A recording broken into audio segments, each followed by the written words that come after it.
Fêter Noël dans notre diocèse. Une multitude de visages nous sont offerts pour nous dire la diversité des attentes en ce Noël 2020. Laissons-nous toucher par la spontanéité de ces paroles, par la confiance de ceux et celles qui témoignent, par la beauté des chants et des images. C'est la joie parce que Jésus est venu avec nous. Noël, pour moi, c'est l'occasion de faire une vraie pause dans l'année, autant familiale que spirituelle. Et c'est de la paix et de l'espoir.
Noël, c'est la joie.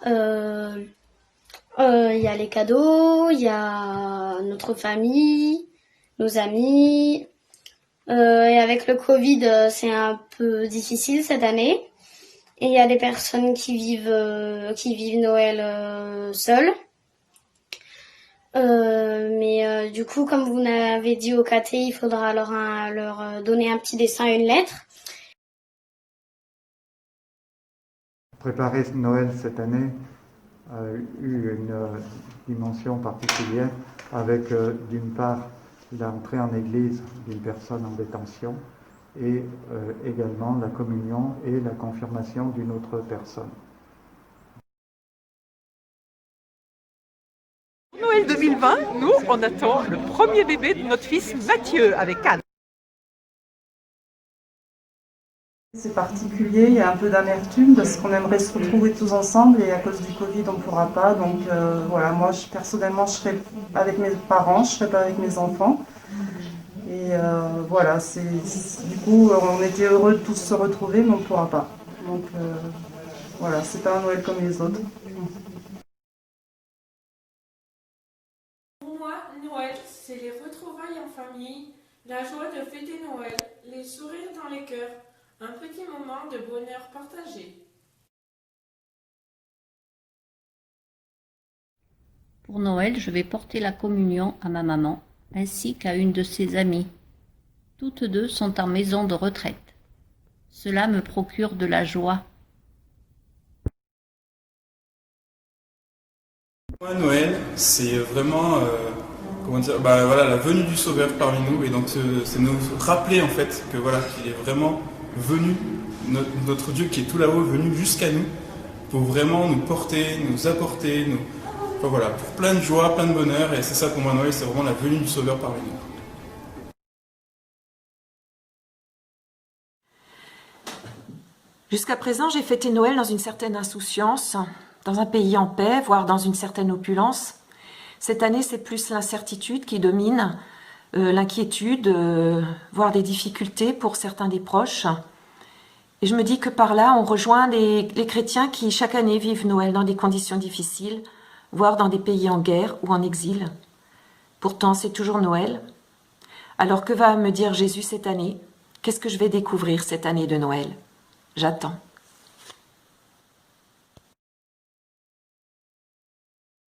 C'est Noël à chaque fois qu'on essuie une larme dans les yeux d'un enfant. C'est Noël à chaque fois qu'on dépose les armes, chaque fois qu'on s'entend. C'est Noël à chaque fois qu'on arrête une guerre et qu'on ouvre ses mains. C'est Noël à chaque fois qu'on force la misère à reculer plus loin. C'est Noël sur la terre chaque jour. Alors Noël 2020, pour moi, ce sera Noël connecté avec mes parents pour éviter la transmission du Covid, mais surtout un Noël connecté au Christ, pour l'accueillir à la suite de Saint Joseph comme celui qui vient avec sa fragilité et qui me révèle mes fragilités, celui qui vient avec sa joie et qui me révèle ma joie profonde, et celui qui vient avec sa miséricorde et qui me révèle tout l'amour à transmettre les uns aux autres. Alors je vous souhaite un Noël avec du réseau pour vous connecter au Christ dans la joie de cette année 2020.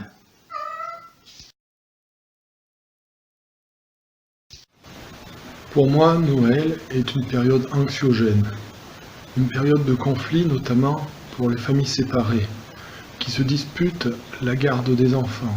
Est-ce qu'on va l'avoir le 24? Est-ce qu'on va les avoir le 25? Le seul moment de répit lors des périodes de Noël, pour moi, c'est lors de la célébration de la Nativité. C'est une fête qu'on fête avec les grands-parents, la famille, où on a plein de cadeaux. Aujourd'hui, cette année, Noël, c'est pas comme les autres parce qu'avec la pandémie, il y en a qui sont à l'hôpital et qui ont une famille mais qui peuvent pas avoir.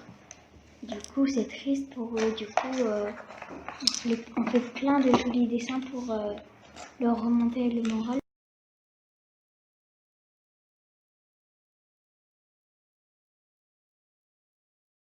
Noël, pour moi, cette année, c'est vraiment essayer de se retrouver en famille, tous ensemble. Enfin, tous ceux qui peuvent et qui n'ont pas peur de se retrouver. Alors pour moi, Noël, c'est la joie de fêter la naissance de Jésus, cette joie qu'on a mis en œuvre un peu avec la préparation du temps de l'Avent, même si mon esprit est encombré par toutes les contraintes.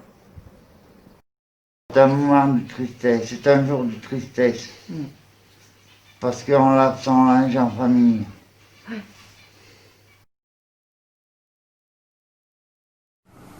Pour moi, Noël, c'est une fête familiale où on se rassemble, où il y a un esprit de paix, de partage, d'espoir et où la lumière du Seigneur Jésus-Christ vient nous rejoindre.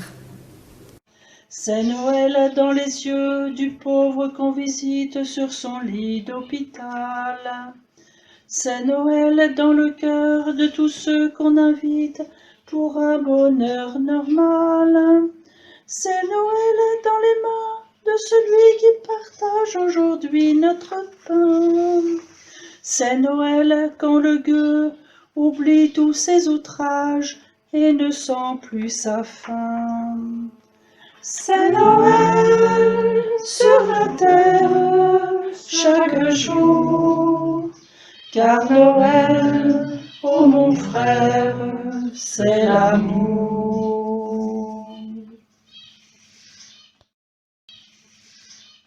Noël, c'est Dieu qui s'est fait bébé dans une crèche, dans la pauvreté et l'humilité. Comment pourrait-on avoir peur de ce Dieu qui n'est ni un Dieu juge, ni un comptable de ce qui est bien ou pas bien, mais un Dieu d'amour. Noël en 2020, pour nous, pour Catherine et pour moi, c'est vraiment l'attente et la joie bien sûr de retrouver notre fille et de passer Noël avec sa communauté au Carmel de Notre-Dame de Surlieu. Je viens de rencontrer à Auchan, dans le grand magasin, une vieille connaissance qui me fait part du Noël qu'il prépare. Il va accueillir un jeune qui est bien gentil, me dit-il. Oh, il est gentil. Et puis il est aussi plein d'ennuis. Il a des ennuis avec l'administration. Il a des problèmes. Et la manière dont il m'en parle me fait penser à Jésus. Jésus qui est bien gentil, bien sûr, et qui a des ennuis. Avec Hérode, il devra fuir. Son Jésus à lui s'appelle Ousmane, un musulman qui va de famille en famille jusqu'à ce qu'un jour, ses papiers soient en règle. Pour nous pouvons nous poser la question, quel visage aura Jésus le jour de Noël? Peut-être celui d'Ousmane. En fait, quand on fait quelque chose pour les gens, ça les rend comment?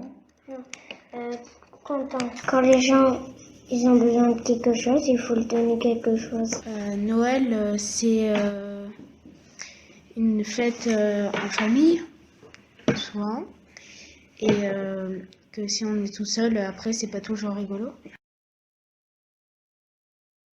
Noël, ça va être un jour comme les autres. On va être tout seul à la maison et 8 heures, on sera au lit. Le réveillon va être vite fait. Moi, Noël, c'est un moment de partage, un moment de convivialité, un retour, des retrouvailles avec la famille, avec plein d'autres gens et un moment de festivité. Cette année, Noël sera bien différent. Au lieu d'une maison bourdonnante et de visites multiples, nous serons juste un petit nombre autour de la table, avec sans doute beaucoup moins de tâches matérielles à accomplir, beaucoup moins de brouhaha. Et si cela pouvait nous donner l'occasion de nous rencontrer plus en profondeur, de prendre le temps de s'asseoir devant une boisson ou bien d'aller se promener à 2 ou 3 personnes et de pouvoir échanger ce qui nous tient à cœur, ce qui est au plus profond de nous-mêmes, ce qui nous anime, ce qui nous fait vivre, que ce soit vraiment un moment d'échange plus intense et paisible. C'est Noël quand nos cœurs, oubliant les offenses, sont vraiment fraternels. C'est Noël quand enfin se lève l'espérance d'un amour plus réel. C'est Noël quand soudain se taisent les mensonges, faisant place au bonheur, et qu'au fond de nos vies, la souffrance qui ronge trouve un peu de douceur. C'est Noël sur la terre chaque jour, car Noël, ô mon frère, c'est l'amour.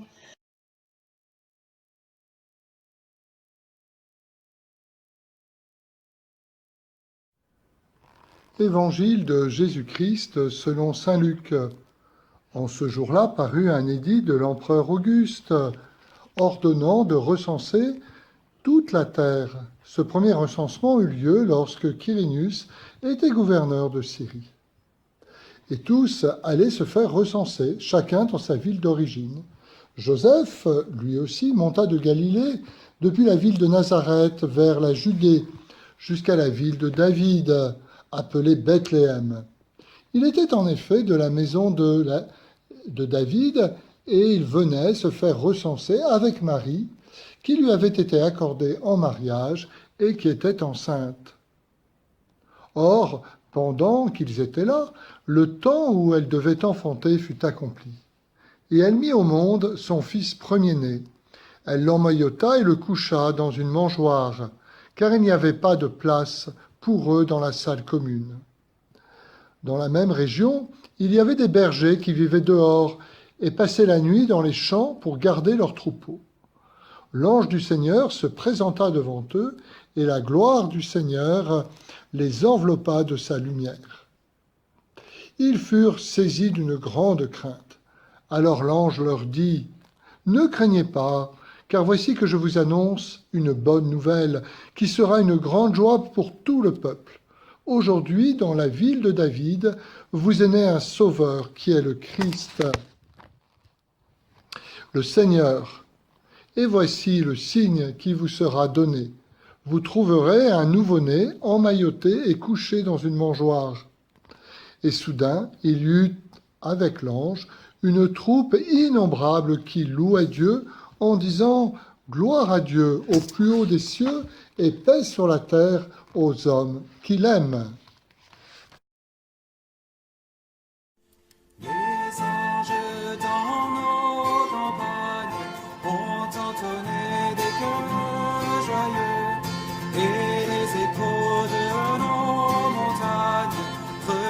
Ce chant venu des cieux,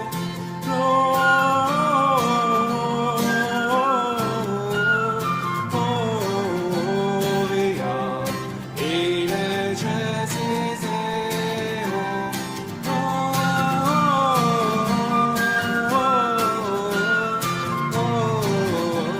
Gloria, il est Jésus. Il est né le roi céleste, le seul Très-Haut, le seul Seigneur. En lui Dieu se manifeste et nous révèle un grand bonheur.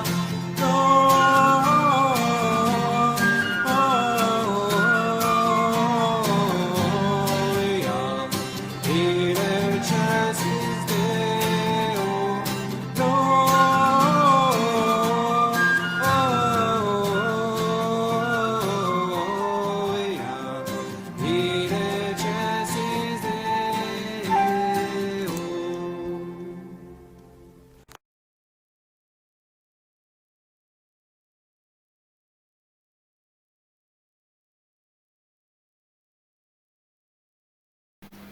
Endant, omasinane naranao, utungane fanzakanao, utanteragane sitraponao, ety atantakany any an-danitra. Omeo anay anina isan'andro, avela amin'ny faotanay, tahaka ny amelanay izay nanao ratsy taminay. Aza avelanao azo ny fotoa mandratsy izahay, famanafana amin'ny ratsy. Amen. An-danitra, ho masinana ny anaranao, ho tonga ny fanjakanao, ho tanteraka ny sitraponao, ety an-tany tahaka ny any an-danitra. Omeo anay aniny hanay isan'andro, avelao ny faotanay, tahaka ny amelanay izay nanao ratsy taminay. Aza avelanao azo ny fotoaman-dratsy izay, fa manafanay amin'ny ratsy. Amen.